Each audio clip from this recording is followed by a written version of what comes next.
लियो लियो लियो लियो film ने release होते ही confirm कर दिया है कि वो एलसीयू का ही पार्ट है। आपके मन में बहुत से सवाल होंगे जिनके जवाब मेरे पास है। करेक्ट टाइमलाइन ऑफ एलसीयू से पहले लियो फिल्म की बात करते हैं। फिल्म बहुत ज्यादा अच्छी है, इसका मजा बड़े स्क्रीन पर ही आएगा, तो नजदीकी सिनेमा घरों में अवश्य जाएं। जैसा कि लोकेश सर ने कहा था कि ये फिल्म एक्सपेरिमेंटल फिल्म है, तो एक्सपेरिमेंट जैसी ही रही। ये विक्रम के लेवल को टच नहीं कर पाई, इसका रीजन मैं एंड में बताऊंगा। फिल्म का फर्स्ट हाफ बहुत ही ज्यादा शानदार है, एकदम मक्खन, मजा ही आ जाएगा। बस सवाल ही सवाल छोड़ता है माइंड में, जिससे फिल्म का सस्पेंस बना रहता है। सेकंड हाफ में लियो वाली बैक स्टोरी कनेक्शन बिल्ड नहीं कर पाती और फिल्म के विलन्स को वो मोमेंट ही नहीं मिलता कि वो अपना भौकाल दिखा पाए कि वो बहुत बड़ा खतरा है लियो के लिए। सच में उनका भौकाल नजर ही नहीं आता। सॉरी संजय दत्त फैंस, इस बार संजय दत्त आलिया भट्ट हो गए और हेरोल्ड दास बकवास हो गया। और फिल्म लियो के नाम से क्यों सेल हो रही है भाई? मुझे तो पार्थिपन ज्यादा लगा है यार। फिल्म की कमियां जैसे विलन, वीएफएक्स वाला पार्ट और सेकंड हाफ को अगर विक्रम से कंपेयर ना किया जाए तो ये फिल्म ब्लॉकबस्टर है। मुझे इसमें कोई कमी नजर नहीं आई, शायद इसलिए कि मैं अजय थलापति के लिए बाइस्ड ओपिनियन देता हूँ।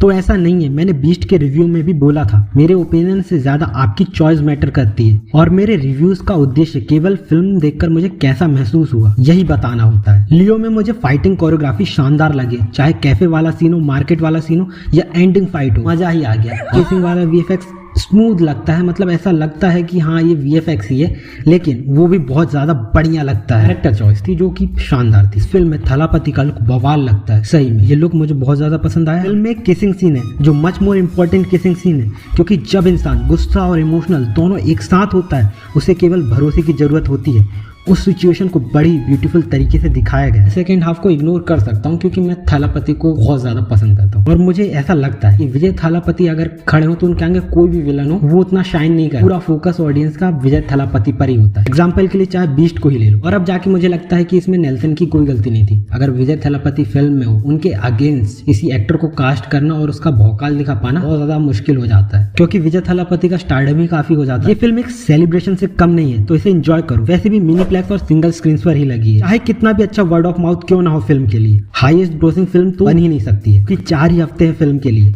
इसके बाद तो ओटीटी पर ही आ जाएगी। और सच में लोकेश कनगराज ने बहुत ही अच्छा काम किया है। ये सच में अच्छी एंटरटेनिंग मास मसाला फिल्म है जो एक्शन, थ्रिलर, सस्पेंस से भरी हुई है।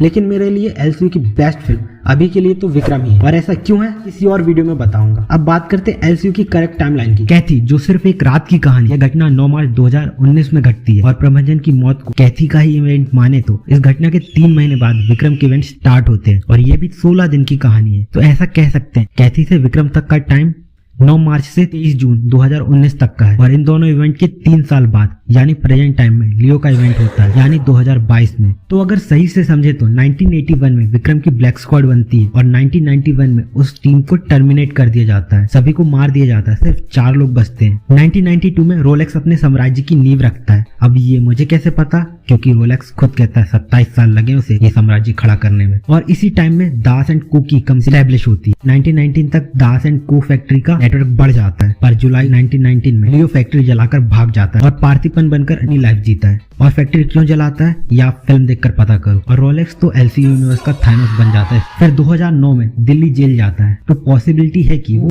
लियो के दोस्त हृदयराज डिसूजा के साथ जेल में रहता हो। एनीवेज 10 साल बाद 9 मार्च 2019 को दिल्ली जेल से बाहर आता है। फिर कैथी वाला कांड हो जाता है और इस कांड का क्रेडिट नेपोलियन को चला जाता है। एंड इस कांड में प्रभंजन मारा जाता है, तो अंडरग्राउंड हुआ ईगल अपनी टीम के साथ रणभूमि में उतर जाता है। अब ईगल मैं किसे कह रहा हूँ तो आप समझ गए होंगे, मैं विक्रम की बात कर रहा हूँ।